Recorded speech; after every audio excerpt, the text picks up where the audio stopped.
오늘은 사도행전 네 번째 시간이죠. 그래서 우리가 이 바울의 회심이라고 부르는 장면을 우리가 함께 보고 또 말씀을 나누려고 합니다. 우리가 오늘 함께 읽은 사도행전 9장은 사도행전에서 매우 중요한 장이라고 할 수 있습니다. 사도행전은 우리가 기억해 보시면 예수님께서 하신 마지막 말씀이 이루어지는 이야기라고 말씀을 드렸었죠. 여러분 기억하시나요? 예수님께서 승천하시면서 마지막으로 남기신 말씀, 이 말씀이죠. 같이 한번 읽어볼까요? 오직 성령이 너희에게 임하시면 너희가 권능을 받고 예루살렘과 온 유대와 사마리아와 땅끝까지 이르러 내 증인이 되리라 하시니라. 아멘. 이 말씀이 이루어지는 이야기가 사도행전이라고 말씀드렸습니다. 사도행전의 내용은 성령이 임하는 것으로부터 그래서 시작이 되어지고요. 그래서 그 임재함을 받은 사람들이 복음을 증거하기 시작해서 예루살렘과 유대 가운데 교회가 시작이 되어지고, 그리고 그 복음이 이제 사마리아와 땅끝까지 그 전하여지는 이야기로 구성이 되어져 있습니다. 이 이야기 중에 지금 우리가 이렇게 조금씩만 봤지만 그래도 살펴봤던 7장까지의 이야기는 유대, 예루살렘과 유대에 갇혀 있는 복음의 이야기라고 할 수 있습니다. 그리고 11장부터는 이제 복음이 유대를 떠나서 이방 땅끝까지 전하여지는 그런 이야기라고 할 수 있겠죠. 그 이 두 가지의 이야기 중간에 이렇게 과정들이 나오는데 그게 8장에서 10장까지의 이야기입니다. 그 8장에서 10장을 보면 이제 7장에서 스데반이 죽고요. 스데반의 죽음과 함께 예루살렘에서 박해가 시작이 되어져서 예루살렘에 있던 성도들이 이제 사마리아로 또 다른 곳으로 나가는 장면들이 나오죠. 그래서 8장에서는 그때 사마리아에 갔던 빌립에 의해서 사마리아의 전도가 시작이 되어지고 또 에티오피아 내세계도 복음이 전해지는 이야기가 등장을 하게 되고요. 그렇게 차근차근 준비되어지는 과정 속에서 9장에 갑자기 이제 사울이라고 하는 바울이, 우리가 잘 아는 바울이 회심하는, 예수님을 만나서 완전히 변화되어지는 그런 장면이 삽입이 되어집니다. 어떻게 보면 이것이 이 앞과 뒤를 가르는 굉장히 중요한 전환, 사건의 전환이 되는 그런 일이라고 할 수 있는 거죠. 그러니까 바울은 예루살렘과 유대에 갇혀 있는 복음이 온 세상 가운데 전하여지는 것에 가장 큰 역할을 감당하는 사람이잖아요. 그렇기 때문에 아마도 누가는 이 부분을 여기에 강조해서 기록을 해놨던 것 같아요. 재미있는 거는 사도행전에 이 이야기가 3번 반복이 됩니다. 9장에도 나오고 나중에 바울이 사람들 앞에 끌려갔을 때 그 앞에서 이 이야기를 계속 2번 더 하는 그런 과정들이 나옵니다. 이 과정이 매우 중요하다고 할 수 있는 거죠. 그러면 우리가 여기서 한번 생각해 볼 수 있는 것은 왜 바울이어야만 했는가? 하나님께서, 예수님께서는 왜 바울이라는 인물을 통해서 세상 가운데 유대와 사마리아, 예루살렘에 갇혀있던 복음을 세상 가운데 땅끝까지 전하는 그 사명을 맡은 자로서 왜 바울이라는 인물을 부르시고 선택하셨는가를 우리가 좀 생각해 볼 수 있겠죠. 이게 바울이 누구인가라는 것을 우리가 한 4가지 정도의 키워드로 생각해 볼 수 있어요.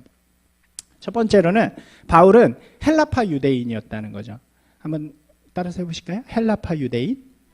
헬라파 유대인이라는 말은 무엇이냐면 유대 안에서, 예루살렘 안에서 태어나서 예루살렘의 히브리적 교육을 받아서 유대에만 사는 사람이 아니라 이제 다른 곳에서 태어난 사람이라는 의미를 가지고 있습니다. 그가 태어난 곳은 다소라고 하는 곳이었어요. 나중에 우리가 보겠지만 안디옥보다 좀 더 위쪽에 있는 길리기아라고 하는 지방의 가장 중요한 도시 중에 하나였던 다소라는 곳이었습니다. 이곳은 로마 시대에 만들어진 곳인데 이 학문의 중심지였다 그래요. 그리고 천막 또 세마포 같은 것을 이렇게 발달된 상업 도시였다고 합니다. 우리가 생각해보면 바울의 가업이 천막을 만드는 거였잖아요. 그러니까 그런 것을 우리가 생각해 볼 수 있겠죠.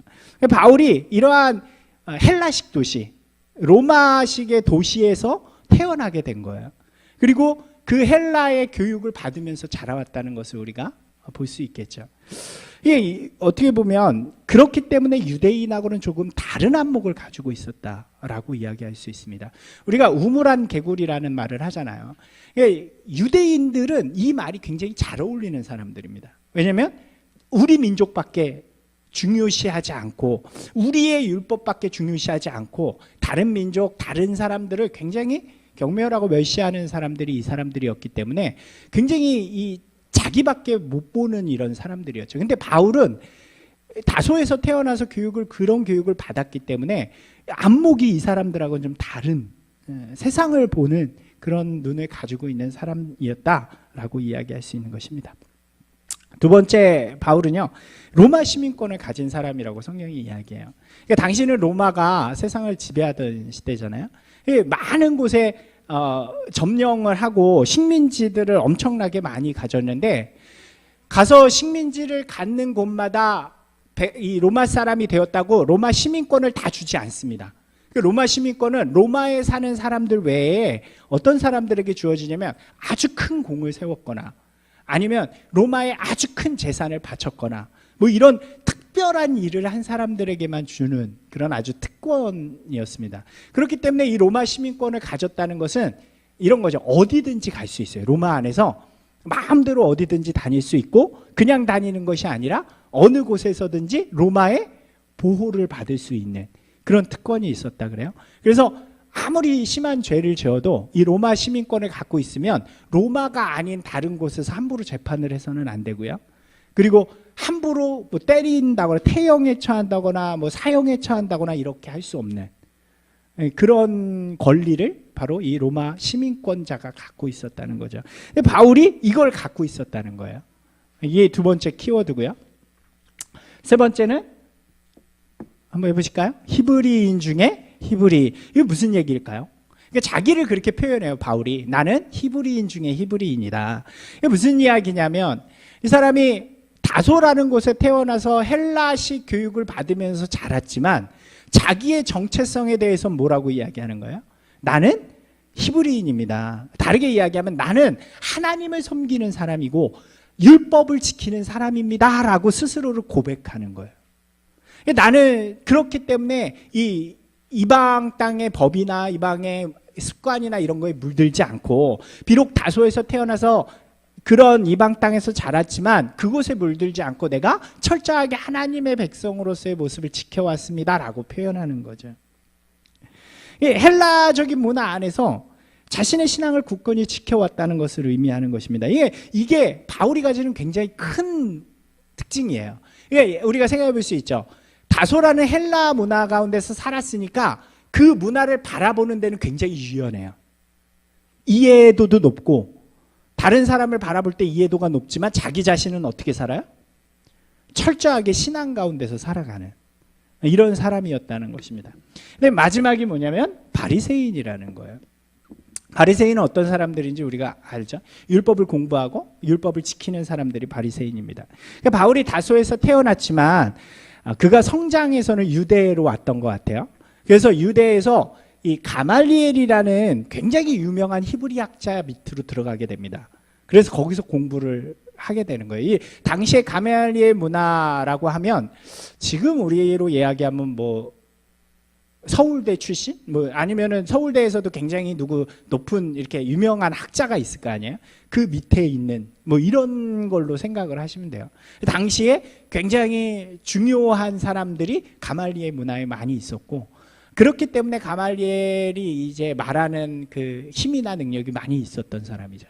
그러니까 그 문화에 바울이 들어가서 거기서도 굉장히 공부를 열심히 하고 잘하고 율법을 굉장히 공부 많이 하고 철저히 그렇게 살아가는 그런 사람이었다는 거죠.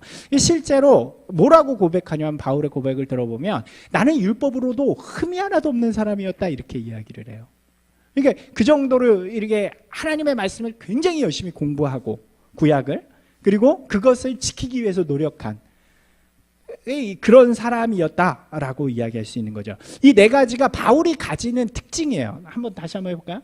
헬라파 유대인, 로마 시민권자, 히브리인 중에 히브리인, 그다음 바리새인. 이런 거를 가졌기 때문에 이방 땅에서 태어난 헬라파 유대인으로 로마 시민권을 가지고 종교적으로는 완전한 히브리인이고 바리새인으로 살아온 사람이었기 때문에 그가 유대 공동체로 왔을 때 사람들이 이 바울을 굉장히 인정해 주게 됩니다. 그래서 이 바울이 젊은 나이임에도 불구하고 이 유대 공동체에서 굉장히 높은 사람이 돼요. 그러니까 많이 없는 사내들인 공회원이라는 데가 있어요. 그러니까 이게 지금으로 말하면 여기는 이제 종교 공동체니까 결정기구라고 할 수 있는 거죠. 종교 공동체를 결정하는 그 기구의 한 명으로 들어가게 됩니다. 그리고 굉장히 이 사람 앞에서 또 이 종교 앞에서 굉장히 나서서 많은 일들을 하게 되는 그런 모습을 가지게 되죠. 그러니까 어떻게 되냐면 이 예수님을 믿는 사람들이 나쁘다라고 결정이 되는 그 순간 가장 앞에 나서서 예수님 믿는 사람들을 박해하고 잡아들이는 일에 가장 앞선 사람이 되어지는 거예요. 이런 특징을 바울이 갖고 있는데 아주 아이러니한 거, 아주 재밌는 건 뭐냐면 이러한 모습들이 예수님께서 이 예루살렘이 아닌 유대가 아닌 땅끝까지 복음을 전하는 자로서 그것을 맡을 사명자로서의 가장 적합한 모습을 가지고 있는 그런 모습이었다는 거죠. 바울은 유대에만 갇혀 있는 사람이 아니잖아요. 그러니까 그러한 유연한 사고, 세계를 품는 마음을 이미 가지고 있었던 거예요. 그러니까 우리만이 아니야. 저기에도 사람이 많고 여기에도 사람이 많고 하나님은 그들을 모두 사랑하실 수 있어라는 그 유연한 사고들, 그리고 조금 다른 것도 용납할 수 있는 그런 마음들을 이미 가지고 있는 사람이었다는 거예요. 그리고 로마 시민권을 가졌기 때문에 세상에 어딜 가든지 두려워하지 않아도 돼요. 왜냐하면 안전을 지켜주는 권리가 있으니까. 그리고 신앙에 대한 철저한 고백, 그리고 지식은 자신의 일에 대한 열정, 그리고 복음을 전하는 것에 대한 열정으로 발전하게 됩니다. 그리고 특별히 이 사람이 공부를 많이 했잖아요. 구약에 대해서 공부를 많이 했기 때문에 그것이 이 복음과 합해지는 그 순간에 굉장히 복음을 선명하게 설명해 줄 수 있는, 이방인들에게 복음을, 구약을 알지 못하는 자들에게도 이 복음이라는 것을 아주 잘 설명해 줄 수 있는 사람으로 이렇게 준비되어졌다는 것을 우리가 볼 수 있겠죠. 그러니까 주님께서는 이미 바울이라는 사람을 이 예수님의 제자들이 가지는 한계를 뛰어넘을 수 있는 사람으로 준비하셨고, 또 그를 부르셔가지고 그를 통해서 사명을 주셨다는 것을 우리가 볼 수 있는 거죠. 네, 이제 다 준비가 됐어요. 근데 바울이 가지는 가장 큰 문제는 뭘까요? 지금 이 시점에 바로 예수님을 모른다는 거예요. 아니, 예수님을 알아도 잘 알지 못한다는 거예요. 그는 예수님을 잘 모르기 때문에 자신의 열심을 오히려 예수님을 믿는 자들을 박해하는 것으로 사용하게 됩니다. 오늘 9장도 이렇게 시작을 해요. 한번 같이 읽어볼까요? 9장 1절 말씀입니다. 사울이 주의 제자들에 대하여 여전히 위협과 살기가 등등하여 대제사장에게 가서, 이렇게 이야기하죠. 그러니까 우리가 여기까지 보면 사울이 지금 예수님을 믿는 자들에게 굉장히 이 기세가 등등한, 이게 살기를 가지고 있는 것을 우리가 볼 수 있죠. 그러니까 사울이라는 이름은, 이걸 이해하셔야 돼요. 우리가 사울, 바울 이게 헷갈리잖아요. 옛날에 우리 어렸을 때 혹시 들어보셨는가 모르겠는데 어떤 분들이 이렇게 이야기하기도 했었어요. 사울은 교만하고 높은 자, 바울은 낮은 자, 뭐 이런 뜻을 갖고 있는데 예수님을 만나서 높은 자가 낮은 자 됐다. 들어보셨나요? 못 들어보셨나요? 하여튼 어렸을 때 이렇게 배우기도 했거든요. 근데 그게 잘못된 이야기였고, 이게 뭐냐면 사울은 히브리 이름이에요. 그러니까 유대 사람들이 쓰는 이름. 그리고 바울은 뭐냐면 헬라적 이름이에요. 그러니까 우리도 그런 거 있잖아요. 제가 영어 이름이 제임스인데 어울리나요? 제임스인데, 예, 호주나 이런 데서 외국인들 만날 땐 제임스라고 쓰는 게 그 사람들한테 굉장히 익숙하잖아요. 그래서 그렇게 이름을 쓰는데 한국 와서 제임스라 그러면 막 이상하게 보죠. 아니요, 나 제임스야 이럴 수는 없잖아요. 이게 한국에서 제 이름을 쓰는 거죠. 비슷한 의미라고 생각하시면 돼요. 다소에서 태어나서 그곳에서 살 때 그의 이름은 아마도 바울이었을 거예요. 그러나 그가 이제 유대 땅으로 와서 히브리인으로 또 바리새인으로 살 때는 그의 이름이 사울이었던 거죠. 사울이었을 때 이야기예요. 사울은 이 바울은 히브리 신앙을 철저히 지키는 사람이잖아요. 그가 나이가 좀 있어서 어린 시절에 교육을 끝내고 이제 나이가 좀 들어서 청년의 때에 유대 땅으로 돌아오게 됩니다. 근데 무슨 이야기를 듣냐면 한 사람의 이야기를 듣는 거예요. 막 예루살렘이 난리가 났어요. 그 사람 때문에. 그 사람 누굴까요? 예수라는 인물이에요. 이미 죽었는데. 그래서 예수라는 인물에 대해서 이야기를 들었는데 그가 뭐라고 이야기를 했냐면 자기가 하나님의 아들이라는 거예요. 거기에다가 죽었는데 부활했대. 여러분, 이 진짜 투철한 순수했던 신앙가거든요. 이 바울은. 순수한 신앙을 가진 바울에게 이거는 신성모독과도 같은 거예요. 어떻게 죽은 사람이 하나님의 아들이 될 수 있냐? 하나님이 될 수 있냐? 어떻게 죽은 저 사람이 살아나서 이러냐? 거기다가 그 사람들을 따르던 제자들을 보니까 이 사울은 엘리트잖아요. 이 가말리엘 문화에 굉장히 엘리트고 공부도 많이 하고 이런 사람인데 예수님의 제자들을 보니까 저 갈릴리 출신의 어부들이란 말이에요. 바울의 입장에서는 인정할 수 없는 거예요. 이 사람은 지금 예루살렘에서 유대에서 소동이 일어나고 있는데 이 사람들은 우리 유대교를 하나님을 믿는 이 우리 공동체를 무너뜨리기 위해서 저렇게 하는 거야. 투철한 신앙가, 거기다가 순수한 신앙가였기 때문에 그것을 볼 수 없어서 바울은 자기 종교, 하나님을 지키기 위해서 나서기 시작하는 것입니다. 그래서 그 사람들을 잡아 죽이고 교회를 진멸하고, 성경에 보면 7장에 스데반이 하늘을 향해서 기도한 다음에 이제 죽을 각오를 했을 때 사람들이 스데반을 잡아다가 누구 앞에 놓냐면 이 사울 앞에 놔요. 이게 사울이 그만큼 선동가였다는 것을 의미하죠. 계속해서 그런 일을 하는 중에 이제 8장에 넘어가서 보면 사울이 교회를 진멸하러 다닌다는 얘기가 있어요. 그 다음에 9장에서는 무슨 이야기가 나오냐면 오늘 이 말씀이 예루살렘에 있던 사람들이 다 도망간 거예요. 그랬으면 됐는데 이 사울이 얼마나 투철했냐면 이걸 진멸해야 되는 거예요. 다 아예. 그래서 다마스커스, 시리아의 중심 도시죠. 거기로 도망간 사람들까지 잡으러 가는 것입니다. 근데 그냥 잡으러 가면 안 되니까 대제사장한테 지금 가가지고 여기다 도장 찍어주세요. 가서 잡아와서 죽여도 된다는 도장. 그래서 그 도장을 받아가지고 가게 되는 상황이죠. 여러분 보세요. 신앙을 가졌어요. 그죠? 하나님을 믿는 투철한 신앙을 가졌습니다. 그것도 굉장히 순수해요. 근데 신앙을 가져도요, 예수님을 제대로 모르거나 모르면 신앙에 해를 끼치는 사람이 될 수 있다는 거예요.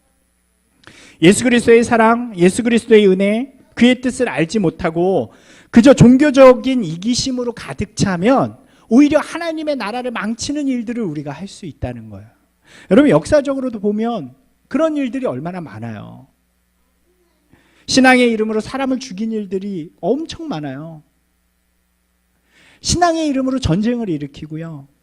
신앙이라는 이름으로 자기의 이익을 추구하고 교회의 이름으로 사익을 추구하는 그런 일들도 있었잖아요.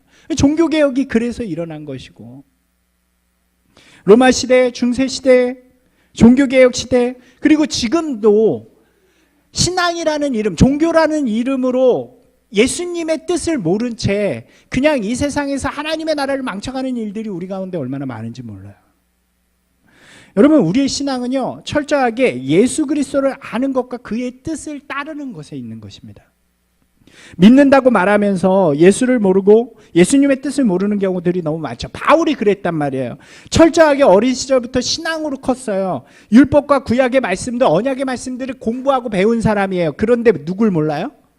예수님을 모르니까 오히려 그 언약과 율법의 완성으로 오신 예수님을 어떻게 해요? 박해하고 죽이는 사람이 되는 거예요. 이스라엘 사람들이 그랬단 말이에요. 왜요? 예수님을 잘 모르고 만나지도 않고 알고 싶어 하지도 않기 때문에 오히려 율법과 언약을 어기는 사람이 되었다는 거죠. 근데요, 그때 예수님이 찾아오시는 거예요. 다메섹으로 가는 길에요. 보니까 갑자기 하늘에서 빛이 쫙 비칩니다.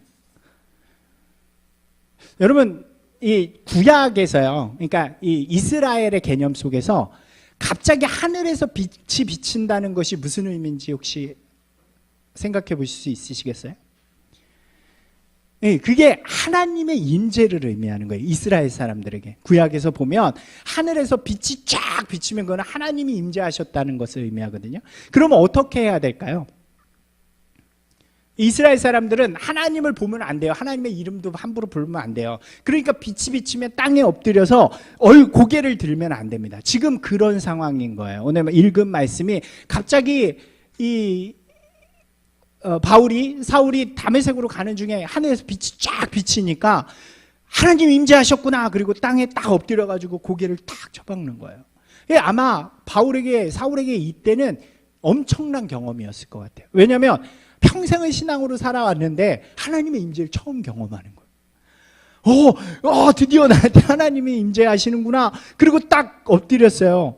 그리고 하나님의 말씀을 기다리고 있는데 하나님이 뭐라고 말씀하세요? 한번 읽어볼까요? 하나님처럼 사울아 사울아 내가 어찌하여 나를 박해하느냐 이렇게 이야기하는 거죠. 사울이 뭐라고 대답할까요? 아니 하나님 제가 언제 박해를 했어요? 저 하나님 섬기고 하나님 따라가려고 이렇게 노력한 사람인데 제가 언제 박해했습니까? 제가 박해한 그 하나님이 누구십니까? 라고 물어요. 하나님 당신 누구십니까? 누구시길래 제가 박해했다고 이야기합니까? 그때 이 음성이 뭐라 그래요? 나는 내가 박해한 예수니라 라고 이야기를 하죠. 여러분 이게 굉장히 짧은 이야기예요. 길지 않아요. 근데 이 짧은 이야기의 순간이 바울에게 엄청난 순간이 되어집니다. 왜 그럴까요? 바울은 하나님의 말씀 철저하게 공부한 사람이라 그랬잖아요. 그리고 그는 순수한 신앙을 가졌어요. 당시에 아주 세속적인 제사장들이나 형식적이고 외식적이고 가식적이었던 바리새인들하고 달라요. 그냥 진짜 순수한 신앙가예요. 제가 보면 바울을 보면 진짜 하나님을 향한 열정으로 가득 찬 사람이에요. 그래서 그는 이 말씀 속에서 우리에게 오시기로 한 메시아와 그리스도를 기다리는 사람이란 말이에요. 예수님을 믿는 사람들을 박해한 것도 순수한 신앙에서 나온 열정이었어요. 근데 그러한 그에게 지금 누가 나타나셨어요? 하나님이 나타나셨어요. 근데 그 하나님의 음성이 뭐라 그래요? 네가 박해하는 예수라라고 이야기하는 거예요. 그러니까 바울이 들려오는 소문 속에서 신성모독이라고 했던 게 뭐였어요?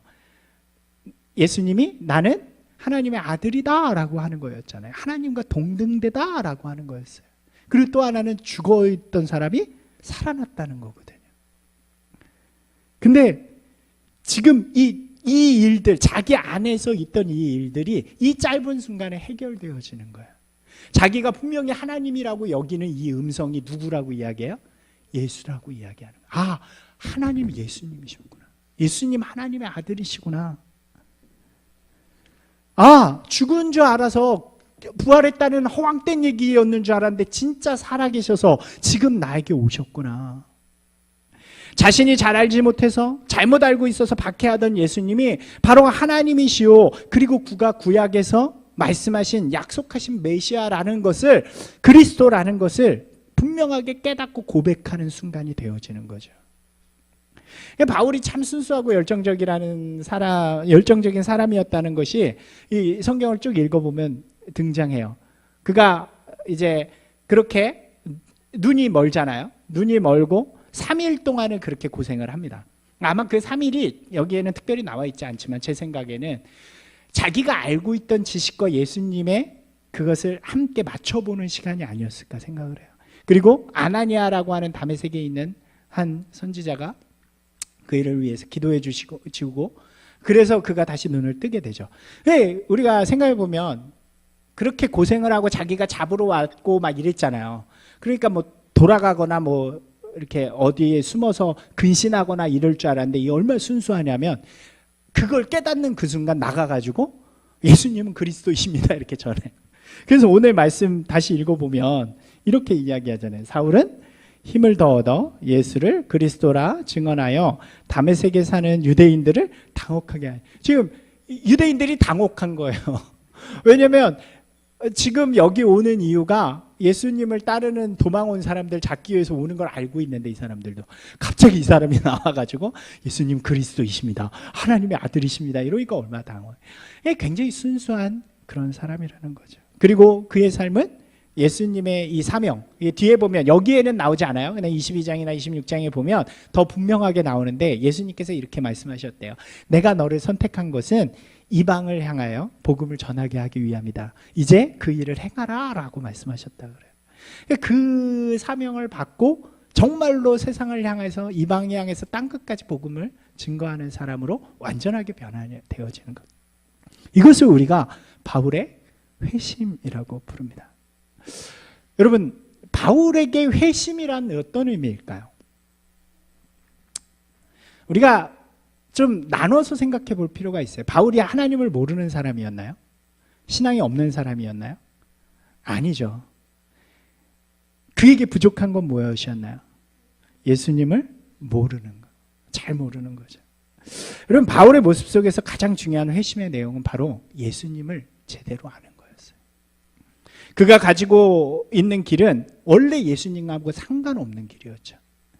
하나님을 믿고 따른다고 했지만 그것을 자신의 열심과 노력으로 증명해내고 그 열매를 자기가 얻고자 하는 그런 길이었어요. 그래서 율법도 철저히 지키고 그것으로 나는 의인이라고 여기는, 하나님한테 인정받을 만한 선민이라고 여기는 그런 사람이었죠. 그러나 그가 예수님을 만나게 되어지는 거예요. 그리고 그는 이제 예수님을 뭐라고 고백해요? 예수님은 그리스도이십니다. 한번 따라서 하실까요? 예수님은 그리스도이십니다. 이것이 가장 큰 회심이란 말이에요. 제가 가끔 믿음에 대한 이야기들을 할 때가 있어요. 이제 성경 공부나 혹은 이제 이렇게 신방이나 만나서 이야기를 합니다. 질문을 해요. 동일한 질문이에요. 처음 질문은 이거예요. 예수 그리스도를 믿으십니까? 다르게 말해 예수님을 믿으십니까? 그러면 대부분의 사람들이 뭐라 그래요? 교회를 다니는 사람들은 네, 제가 믿습니다. 예수님을 믿습니다. 이렇게 이야기를 해요. 근데 이 두 번째로 질문을 바꾸면 잘 대답을 못해요. 예수를 그리스도로 믿으십니까? 예수님이 나의 그리스도이심을 믿습니까? 예수님께서 당신의 그리스도이십니까? 라고 물어보면 잘 몰라요. 왜냐하면 예수 그리스도라는 말을 그냥 하나로 아니까. 하나로 아니까. 여러분, 예수님을 믿는다는 거는요, 그냥 예수라는 누군가를 우리가 믿기로 결정하고 믿는 게 아니에요. 아, 예수님 믿어 라고 이야기하는 게 아니라 예수님이 누구이시고 어떤 모습인가, 그리고 어떤 말씀을 하셨는가를 우리가 믿는 거죠. 그리고 내가 그 길을 그렇게 가겠습니다라고 결정하는 것이 진짜 믿음이라는 거예요. 그게 바로 압축된 단어가 예수는 그리스도이십니다라는 거예요. 예수는 나의 그리스도이십니다. 한번 해보실까요? 예수님은 나의 그리스도이십니다. 여러분, 그리스도라는 말의 뜻을 알고 계시나요? 제가 이렇게 성경 공부할 때나 자주 말씀드렸는데, 이 그리스도라는 뜻은 기름 부음을 받은 자라는 의미를 갖고 있습니다. 이게 다른 말로는 메시아라고 이야기해요. 그러니까 메시아하고 그리스도는 같은 말이에요.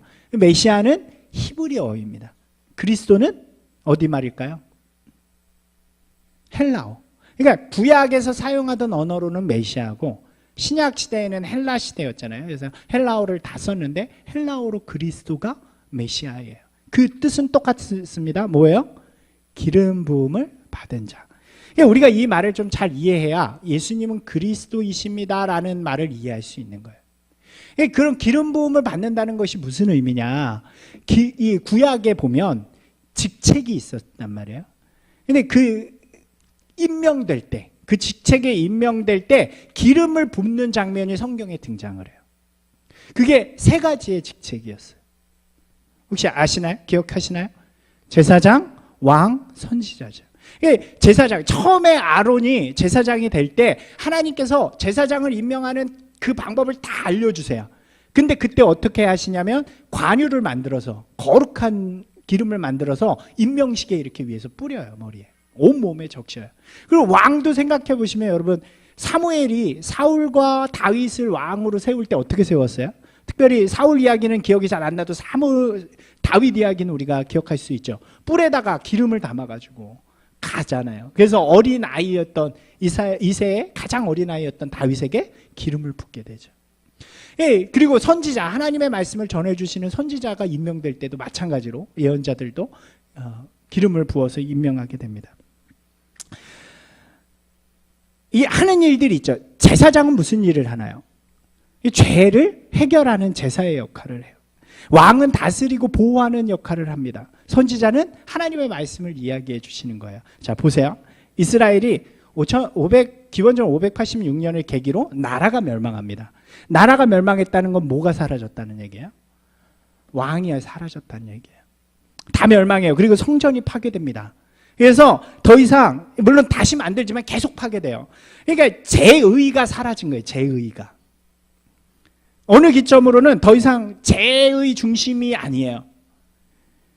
그리고 선지자와 예언자가 사라져서 구약이 말라기 이후에는 성경이 없습니다. 하나님의 말씀이 사라진 거예요. 뭐가 다 사라졌어요.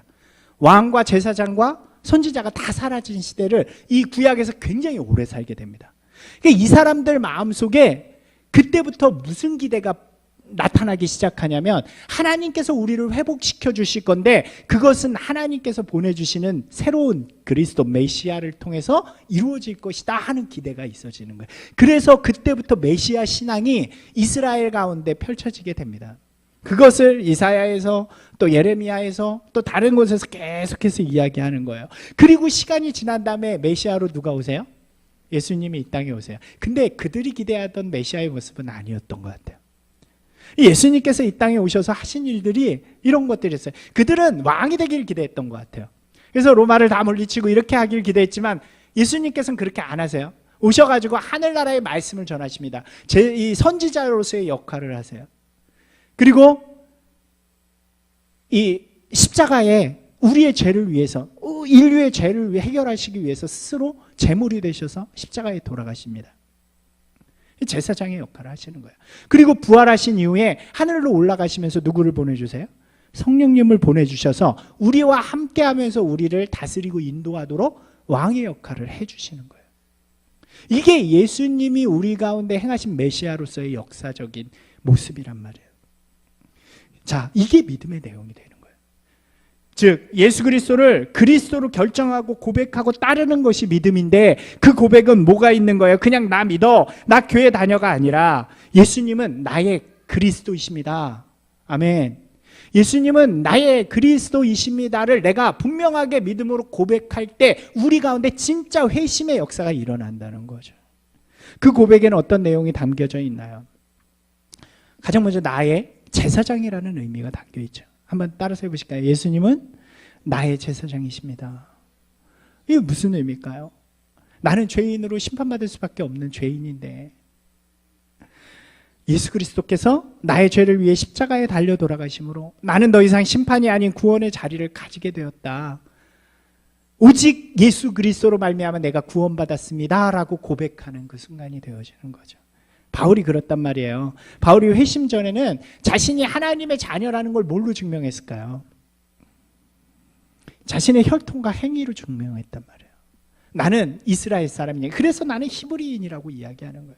그래서 나는 바리새인, 나 율법을 철저히 지켰고 하나님을 따르는 사람이었다라고 주장합니다. 그러나 예수님을 만나는 그 순간 그 뒤에 이 바울이 쓴 서신들을 보면요 뭐라고 이야기하냐면 난 죄인의 괴수입니다. 나는 할 수 없습니다. 나는 능력이 없습니다. 그러나 나의 이 모든 죄를 누가? 예수 그리스도께서 십자가의 보혈로 해결해 주셨습니다. 그래서 이제 나는 자유합니다 라고 이야기한단 말이에요. 이게 회심이라는 거죠. 여러분 우리가요 교회를 다녀서 은혜 구원받는 게 아니에요. 우리가 정말 착하게 살려고 해서 구원받는 게 아니에요. 세상 사람들보다 조금 더 나아서 구원받는 게 아니에요. 똑같아요. 똑같아. 좀 더 나쁜 놈이거나 좀 더 덜 나쁜 놈이거나 이런 거지. 우리의 구원은 오직 예수 그리스도의 십자가의 보혈의 피로. 그것을 고백하는 것이 예수님은 나의 그리스도이십니다 라고 고백하는 거라는 거죠. 두 번째는 무엇인가요? 예수님은 나의 그리스도이십니다 라는 고백은 예수님은 나의 왕이십니다 라는 것과 같아요. 다르게 말하면 예수님은 이제 나의 왕으로 모시겠습니다. 예수님은 이제 나의 주인으로 모시겠습니다 라고 이야기하는 거죠. 여러분 왕, 주인, 우리가 이 왕정시대에 안 사니까 조선왕조 시대에 살아야 이런 말이 좀 이제 감이 오는데 우리가 왕이라 그러니까 이해가 잘 안 되죠. 그러나 진짜 옛날 왕조 시대의 왕은요, 모든 것을 주관하는 사람이에요. 그의 뜻, 그의 말, 그의 행위, 그 일을, 그러니까 사람들은 왕을, 주인을 위해서 사는 거였죠. 우리가 예수님은 나의 그리스도이십니다라는 고백 안에 뭐가 들어있냐면, 예수님 이제 나의 주님이십니다. 주인이십니다. 예수님 이제 나의 왕이십니다. 내 인생이 내게 아니라 이제 주님의 것입니다라고 고백하는 거란 말이에요. 여러분, 우리의 자유 있어요. 우리에게 예수님이 그 구속의 역사를 하신 이후로 우리에게 자유가 있습니다. 무엇이든지 선택할 수 있어요. 그런데 그 자유를 우리가 누구한테 드리는 거야? 예수님에게. 이제 예수님을 위해서, 예수님의 영광을 위해서 제가 살아가는 사람이 되겠습니다. 그때 주님이, 왕은 뭐 한다 그랬어요? 보호하고 다스리고 인도하시는 분이잖아요. 그때 우리 성령님께서 우리와 함께 하시면서 우리를 보호해 주시고 인도해 주시는 거예요. 이게 뭐예요? 예수님은 나의 그리스도이십니다 라는 고백이에요. 바울이 그랬단 말이죠. 마지막으로 예수님은 그리스도이십니다 라는 고백 안에는 예수님은 나의 선지자요 예언자이십니다 라는 말이 포함되어 있는 거죠. 그 선지자와 예언자가 하는 일이 뭐였다고요? 하나님의 말씀을 전해주는 거죠. 예수님이 성령님을 통해서 우리 안에 행하시는 일이 바로 그거예요. 하나님의 말씀을 우리 가운데 지속적으로 이야기해 주시는 거죠. 우리가 예수님은 나의 그리스도이십니다 라는 고백은 뭐냐면, 이제 내가 그 말씀을 붙들고 따르는 사람, 순종하는 사람이 되겠습니다 라고 이야기하는 거란 말이에요. 바울이요, 이전에는요 자신의 지식을 따르는 사람이었어요. 공부 많이 했잖아요. 율법을 너무 잘 알잖아요. 그래서 자기의 지식과 그거 아니면 안 되는 사람이었어요. 여러분 보세요. 예수님 만나고요, 이방인들에게 복음을 전하면서 이 바울이요 엄청나게 달라져요. 오히려 유대인들을 향해서 율법을 고집하지 말라고 이야기하죠. 왜? 주님의 뜻은 율법이 아니라 어디에 있어요? 사랑에 있으니까. 사랑에 있고 은혜에 있으니까. 주님의 말씀에 순종하는 거예요. 자기의 지식이나 경험이나 가진 어떤 것보다도.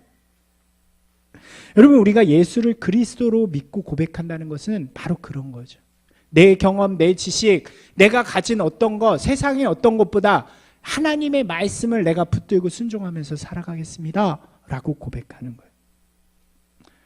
이것이 바로 예수를 그리스도로 믿는다는 것입니다. 한번 같이 하실까요? 예수님은 나의 그리스도이십니다.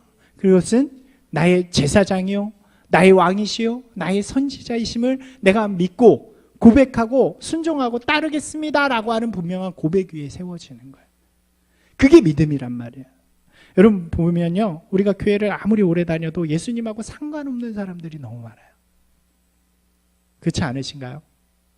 예수님하고 상관없이 살아가는 사람들 너무 많아요. 알고 싶어 하지도 않고 예수님이 나의 그리스도가 아닌 사람들이 너무 많다고요. 죄의 문제에 대해 예수의 십자가의 보혈이 필요 없는 사람들이 너무 많아요. 자기가 너무 의로운 사람들이 많고요. 내 의, 나의 행실로 충분하다고 여기는 사람도 많고요. 예수님은 나의 왕이나 나의 주인이 아니라 그냥 먼데 어디 계시는 신이신 경우가 되게 많아요. 그래서 내 삶은 내 맘대로 살다가 신이 필요할 때만 다가오는 사람도 너무 많고요. 말씀에 관심도 없고 말씀보다는 내 경험, 내 뜻이 너무 중요한 사람들이 많죠. 심지어 설교를 그렇게 할 때도 있잖아요.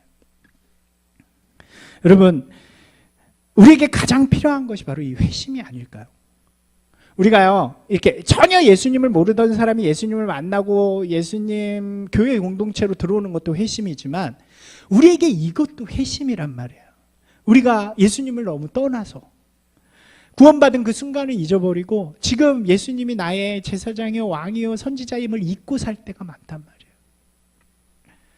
예수님과 상관없는 그러한 모습에서 우리가 다시 예수님 중심으로 예수님과 함께하는 삶으로 예수님과 함께하는 신앙으로 돌아오는 것, 그것이 바로 우리에게 필요한 회심이라는 순간이 되어지는 거죠. 사랑하는 여러분, 다시 한번 예수님께 돌아가는 저와 여러분이 되길 소망합니다. 예수님은 나의 그리스도이십니다. 이 고백이 나 중심의 삶 속에서 예수 그리스도의 중심의 삶으로 우리 안에 예수 그리스도와 늘 함께하며 동행하는 그런 신앙의 모습으로 우리를 변화시키고 그런 길을 시작하는 저와 여러분이 되시기를 주님의 이름으로 축원합니다.